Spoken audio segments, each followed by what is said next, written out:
अस्सलाम वालेकुम and welcome back to the idea lab. मैं हूं आपकी होस्ट आयमा सैयद, एक पीएचडी स्कॉलर, एक मार्केटिंग स्ट्रेटेजिस्ट और एक बिजनेस एंटरप्रेन्योर। अब तक आइडिया लैब ने आपके लिए क्या किया है? आइडिया लैब आपके लिए ऐसे बिजनेस आइडियाज लाया जिनमें आप सीख सकते हैं कि 3,000 से 10,000 रुपए में कारोबार कैसे शुरू होता है, चीजें कहां से लेते हैं, क्लाइंट्स को कैसे पहुंचाते हैं। इसके ऊपर पूरी playlist free of cost available है चैनल पर। इसके अलावा हम ये देखते हैं कि जो companies internationally million, billion and trillion rupees कमाती हैं, वो किस प्रोडक्ट और सर्विस से कमाती हैं और आप उसे स्मॉल स्केल लेवल पर कैसे शुरू कर सकते हैं। आपकी इन्वेस्टमेंट आपके पैसिव अर्निंग का जरिया कैसे बनती है।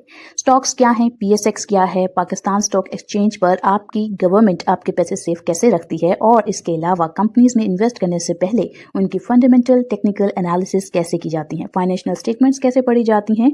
मैं कोई फाइनेंशियल एडवाइजर नहीं, लेकिन मैंने अपनी जर्नी से जो कुछ सीखा आपके साथ शेयर करती हूँ ताकि आप आइडिया लैब के साथ ग्रो कर सकें।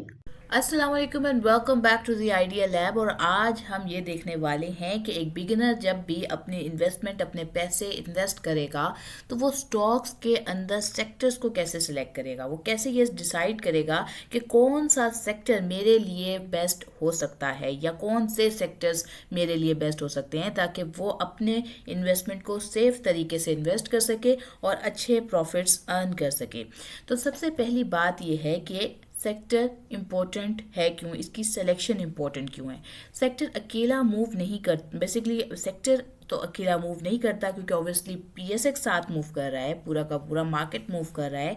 लेकिन हम अगर एक कंपनी की बात करें, एक स्टॉक की बात करें, तो एक स्टॉक कभी भी अकेला मूव नहीं कर रहा होता। हर स्टॉक जो है वो अपने सेक्टर की डायरेक्शन को फॉलो करता है। अगर स्टॉक जो सेक्टर है वो वीक हो तो अच्छी कंपनीज भी स्लो चलेंगी, और अगर सेक्टर स्ट्रॉन्ग हो तो एवरेज कंपनी भी ऊपर जा सकती है। इसलिए स्मार्ट इन्वेस्टर पहले सेक्टर चूज करता है और फिर किसी कंपनी को सिलेक्ट करता है। तो यानी यहाँ से हमारा पहला रूल सिलेक्ट होता है कि पहले सेक्टर, फिर कंपनी और फिर एंट्री सिलेक्ट करना, कि यानी किस प्राइस पे एंटर करना है। अब सेक्टर क्या होता है? सेक्टर का मतलब है एक जैसे बिजनेस वाली कंपनीज का ग्रुप। मिसाल के तौर पर बैंकिंग हो गया, ऑयल एंड गैस हो गया, सीमेंट हो गया, पावर हो गया, फर्टिलाइज़र, टेक्नोलॉजी, फार्मास्यूटिकल, ये सब अलग अलग सेक्टर्स हैं। अगर हम बात करें इनमें मुख्तलिफ, अगर आपने फॉर एग्जांपल कहें कि मैं मीज़ान बैंक में इन्वेस्ट करूं या मैं ओजीडीसी में इन्वेस्ट करूं, तो देखें ओजीडीसी एक ऑयल एंड गैस डेवलपमेंट में आती है और जो मीज़ान बैंक है वो एक बैंकिंग सेक्टर में आता है। अगर आप एचयूबीसी की बात करें तो वो पावर में आता है। डीजी खान सीमेंट की बात करें तो वो सीमेंट में है। Fatima fertiliser, Engro fertiliser, fertiliser में आते हैं। टेक्नोलॉजी के अंदर सिस्टम लिमिटेड आ जाता है। टेक्सटाइल के अंदर निशात आ जाता है और ग्रुप्स आ जाते हैं। सो इसी तरह से फार्मास्यूटिकल के अंदर आपके पास सीरल है, ग्लेक्सो है। तो इस तरह हर सेक्टर के अंदर डिफरेंट कंपनीज मौजूद हैं। तो आपको उनके दरमियान कंपेयर करने से पहले उनको उस सेक्टर के अंदर कंपेयर करना होगा कि ये अपने सेक्टर में कौन सी बेस्ट कंपनी है, और उसके हिसाब से अलग अलग सेक्टर्स को सेलेक्ट करके अपना पोर्टफोलियो डिज़ाइन करना होगा।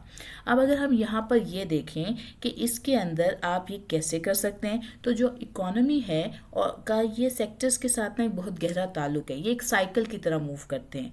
सेक्टर जो है वो इकोनॉमी की हालत से डायरेक्टली लिंक होता है। अगर इन्फ्लेशन हाई होगी तो एनर्जी एंड ऑयल के सेक्टर स्ट्रॉन्ग परफॉर्म करेंगे। अगर इंटरेस्ट रेट कम होगा तो बैंकिंग सेक्टर ग्रो करता नजर आता है। अगर कंस्ट्रक्शन जो है वो बूम पर होगी तो सीमेंट सेक्टर फास्ट ग्रो करेगा। इसलिए इन्वेस्टर्स जो हैं उनको इकोनॉमी का ट्रेंड समझना ज़रूरी है ताकि वो अपनी पोर्टफोलियो के लिए सेक्टर्स की सिलेक्शन सही तरीके से कर सकें। अब यहाँ पर गवर्नमेंट की पॉलिसी का भी बहुत बड़ा इम्पैक्ट है। पाकिस्तान मार्केट में गवर्नमेंट पॉलिसी बहुत पावरफुल फैक्टर है। अगर फॉर एग्जांपल गैस की प्राइसेस चेंज हुई हैं तो फर्टिलाइज़र सेक्टर पे इफेक्ट आएगा। बिजली के कॉन्ट्रैक्ट्स में चेंज आया है तो पावर सेक्टर पे इफेक्ट आएगा। इंटरेस्ट रेट चेंज हुआ तो बैंकिंग सेक्टर पे इफेक्ट आएगा। स्मार्ट इन्वेस्टर जो इन्वेस्टर होता है वो हमेशा यही सवाल पूछता है कि गवर्नमेंट इस सेक्टर को सपोर्ट कर रही है या नहीं। यानी आपने जिस भी सेक्टर के अंदर जाकर किसी कंपनी को सिलेक्ट करना है, फॉर एग्जांपल आपको किसी ने कोई कंपनी बता दी है और आप उस कंपनी में सिलेक्ट करना चाहते हैं, तो आप डायरेक्टली कंपनी के एनालिसिस नहीं करेंगे। आप देखेंगे ये कंपनी किस सेक्टर से ताल्लुक़ रखती है और उस सेक्टर में और कौन सी कंपनीज मौजूद हैं, और फिर वहाँ देखेंगे कि क्या गवर्नमेंट उस सेक्टर को प्रमोट कर रही है या नहीं। और उसके हवाले से आप ये सारी स्क्रीनिंग करते जाएंगे। आप देखेंगे कि सेक्टर की प्रॉफिट ग्रोथ आप देखेंगे कि वो किस तरीके की है, उसका ट्रेंड किस तरह का है। आप जो है सेक्टर सेलेक्ट करने से पहले ये देखेंगे कि 3 से 5 साल प्रॉफिट बढ़ा या नहीं बढ़ा, डिविडेंड कंसिस्टेंट आया या नहीं आया, डेट लेवल जो है वो कंट्रोल में है या हैवी है इस सेक्टर का। इससे आपको क्या पता चलेगा कि अगर सेक्टर की प्रॉफिट ग्रो कर रही है तो फ्यूचर में भी अपॉर्चुनिटी स्ट्रॉन्ग होंगी और आपकी इन्वेस्टमेंट ग्रो करेगी, जिसकी वजह से आप फ्यूचर में अच्छे तरीके से ज़्यादा पैसे कमा सकेंगे, यानी ज़्यादा प्रॉफिट्स अर्न कर सकेंगे, आप कैपिटल गेन अच्छा अर्न कर सकेंगे, आप इसके थ्रू डिविडेंड्स अच्छे अर्न कर सकेंगे। अब अगर हम देखें कि सेक्टर की वैल्यूएशन आपको कैसे पता चलेगी। अब वैल्यूएशन का क्या मतलब है, यानी कि कोई सेक्टर महंगा है या नहीं। कभी कभी जो है सेक्टर ऑलरेडी बहुत ऊपर होता है, सब लोग बाय कर चुके होते हैं, ऐसी सिचुएशन में न्यू इन्वेस्टर का रिस्क जो होता है वो बढ़ जाता है, इसलिए वैल्यूएशन चेक करना बहुत ज़रूरी है। अब वहाँ पर जो स्ट्रॉन्ग सेक्टर्स हैं और अगर रीजनेबल प्राइस भी आपको मिल जाए तो ये आपकी बेस्ट एंट्री है। अब आप वहाँ पर अपने आप से क्या सवालात पूछ सकते हैं, तो आप वहाँ ये पूछ सकते हैं कि क्या ये जो P/E रेशियो है ये बहुत ज़्यादा हाई तो नहीं है। अगर आप चाहते हैं कि मैं आपको ये बताऊं कि P/E रेशियो के थ्रू हम सेक्टर्स को कैसे कंपेयर करते हैं तो मुझे मेंशन कीजिएगा, इंशाल्लाह हम उसको भी अपनी लिस्ट में ऐड कर लेंगे और फिर आपके साथ उसको भी शेयर करेंगे। तो जो P/E रेशियोज हैं वो आपको बताएंगी कि सेक्टर जो है बहुत ज़्यादा हाई तो नहीं है, इसमें इस वक्त राइट टाइम है एंट्री लेने का या नहीं, आपको जो प्राइसेस हैं ऑलरेडी फास्ट मूव तो नहीं कर रही हैं, और इससे आपको पता चलेगा कि कोई सेक्टर जो है वो राइट एंट्री पर है या फिर हाइप हुआ हुआ है, तो इससे आपकी एंट्री मजबूत रहेगी। अब अगर हम ये बात करें कि सेक्टर की लिक्विडिटी को आप कैसे देखेंगे। लिक्विडिटी मतलब इजी बाय और इजी सेल करना। हाई लिक्विडिटी वाले सेक्टर्स होते हैं जैसा कि बैंकिंग हो गया, ऑयल एंड गैस हो गया, सीमेंट हो गया, पावर हो गया। बिगनर्स को लो वॉल्यूम और थिन सेक्टर्स जो हैं वो अवॉइड करने चाहिए, क्योंकि वहाँ मार्केट ऑर्डर भी महंगा फेल कर देता है बेसिकली। तो आपको इसलिए क्या करना चाहिए, इस तरह के सेक्टर्स को सिलेक्ट करना चाहिए जिनका वॉल्यूम अच्छा हो, ताकि उनकी ऑटोमेटिकली उनकी लिक्विडिटी अच्छी होगी, तो आपके लिए बाय करना किसी स्टॉक को जितना आसान होगा उतना ही आसान सेल करना होगा, ताकि क्योंकि देखें जो भी हमने बात करी, प्रॉफिट जो होता है, जो रियलाइज्ड प्रॉफिट होता है वो तभी होता है जब हम कोई स्टॉक्स बेच देते हैं। अनरियलाइज्ड प्रॉफिट्स वो होते हैं जो हमारे पास स्टॉक बेचने से पहले शो हो रहे होते हैं कि आपने इतने पे खरीदा और इस वक्त स्टॉक इस प्राइस पे मूव कर रहा है। जब आप बेच देते हैं तब वो आपका प्रॉफिट 100% बुक हो जाता है और आपका उसमें से टैक्सेस कटने के बाद आपका एक पूरा प्रॉफिट आप अपना विड्रॉ कर सकते हैं।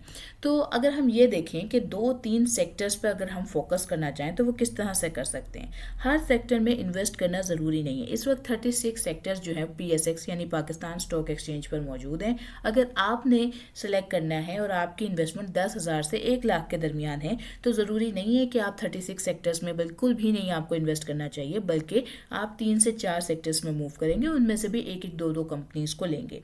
अब बेस्ट अप्रोच यही होती है कि आप एक डिफेंसिव सेक्टर यानी स्टेबल इनकम वाले सेक्टर को देखते हैं, एक आप साइक्लिकल सेक्टर को देखते हैं जिसमें ग्रोथ फेज नज़र आ रहा हो, और एक आप अपॉर्चुनिटी सेक्टर को यानी जो फ्यूचर ट्रेंड पे वर्क कर रहा है। फोकस से पोर्टफोलियो स्ट्रॉन्ग बनता है।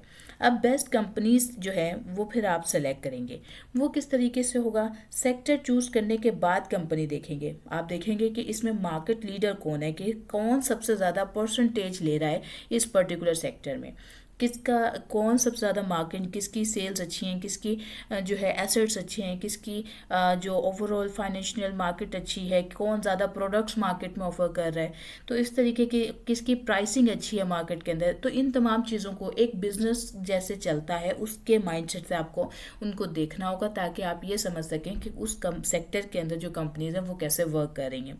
आपको बैलेंस शीट देखनी होगी, प्रॉफिट की कंसिस्टेंसी को देखना होगा, मैनेजमेंट रिलायबल है या नहीं ये देखना होगा, प्राइस रीजनेबल हो। ये चीज़ें जब आप देखेंगे तो आप एक कंपनी की वैल्यूएशन निकाल पाएंगे, और फिर सेक्टर पहले और स्टॉक बाद में वाला जो कॉन्सेप्ट है वो आपके लिए वर्क कर पाएगा। अब अगर हम यहाँ ये देखें कि पाकिस्तान स्टॉक एक्सचेंज पर बिगिनर फ्रेंडली सेक्टर की प्रायोरिटी क्या है। तो पाकिस्तान में बिगिनर्स के लिए सेफेस्ट सेक्टर्स जो हैं वो बैंकिंग में आ जाते हैं, जिनमें आपके पास शरिया कॉम्प्लाइंट ऑप्शन में मिज़ान बैंक और फैसल बैंक मौजूद है। अगर बात करें ऑयल एंड गैस में, तो यहाँ ये वो सेक्टर है जिसने आपको डिविडेंड भी दिया है, जो कि MI30 में भी इसकी बहुत मोस्ट ऑफ द कंपनीज मौजूद हैं और इन्फ्लेशन को भी बहुत अच्छे तरीके से बीट करता है। पावर में आपके पास बहुत अच्छे रिटर्न्स देने वाली कंपनीज मौजूद हैं। सीमेंट के अंदर इस वक्त हाइप चल रही है और आपको अच्छे रिटर्न्स मिल सकते हैं। और टेक्नोलॉजी ने लास्ट ईयर आपको बेहतरीन हायर ग्रोथ और हायर हाइज बनाकर दिखाए हैं। ये सेक्टर्स जो हैं वो लिक्विडिटी को भी मेंटेन रख रहे हैं, स्टेबिलिटी को भी, और इनकी प्रेडिक्टिबिलिटी भी अच्छी है। अगर हम ये देखें कि बिगिनर्स जो हैं उनकी कॉमन गलतियाँ क्या होती हैं, तो वो रैंडम टिप्स फॉलो करते हैं, पेनी स्टॉक्स में गैम्बल स्टार्ट कर देते हैं और सेक्टर्स को इग्नोर करके सिर्फ स्टॉक को पर्टिकुलरली देखना स्टार्ट करते हैं। और डिफरेंट आपने जब भी किसी कंपनी में इन्वेस्ट करना है तो ये नहीं देखना कि ये कंपनी, अगर आप ऑयल की एक कंपनी को एक बैंक की कंपनी से कंपेयर करेंगे तो ये एक अनफेयर कंपैरिजन है। आपको हमेशा ये देखना है कि मैंने इन 3-4 सेक्टर्स में इन्वेस्ट करना है, एक बैंक की कंपनी हो गई, एक ऑयल एंड गैस की हो गई, एक किसी और चीज़ की हो गई। इस तरीके से आपका पोर्टफोलियो डिज़ाइन होता है। मैं आपको फाइनेंशियल एडवाइस नहीं दे रही हूँ, लेकिन आप अपनी जो स्ट्रैटेजी है इस तरीके से आप जब प्लान करते हैं तो आपके प्रॉफिट्स अच्छे बनते हैं और आप फ्यूचर में बेहतरीन तरीके से अपनी अर्निंग्स को हासिल कर पाएंगे। तो उम्मीद करती हूँ आपको आज की इसमें ये बात समझ आई होगी कि सेक्टर सही होगा तो कंपनी सही होगी और फिर आप प्राइस के थ्रू जो है प्रॉफिट्स को अर्न कर पाएंगे। तो आज के लिए मैं लेती हूँ अलविदा। वीडियो को लाइक कीजिएगा, शेयर कीजिएगा, सब्सक्राइब कीजिएगा, मुझे दुआ में रखिएगा। इंशाअल्लाह फिर एक अच्छी वीडियो के साथ मुलाकात होगी। आज के लिए मैं लेती हूँ अलविदा। अस्सलाम वालेकुम।